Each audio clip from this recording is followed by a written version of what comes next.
Orang nampak like, wah bestnya pergi berjalan-jalan kan. Hari ni just nak berkongsi, bercerita satu benda yang orang nampak kan, macam tadi dengar I cerita yang I buat macam-macam kan. I buat I buat bisnes macam-macam kesana kesini. Orang nampak like, wah bestnya pergi berjalan-jalan kan, bestnya kerja fleksibel. So memang struggle lah sebenarnya waktu zaman belajar dekat EU sendiri, struggle.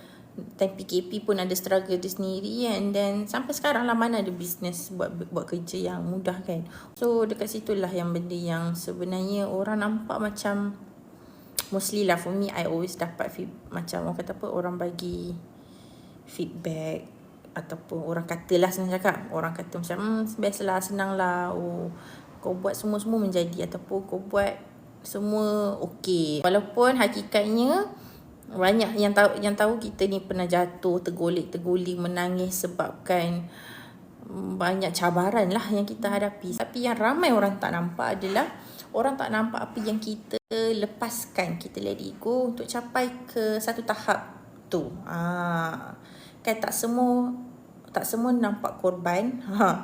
Kan tak semua orang nampak the sacrifice that you did before, in order for you to grow, for you to move forward, for you to establish something kan.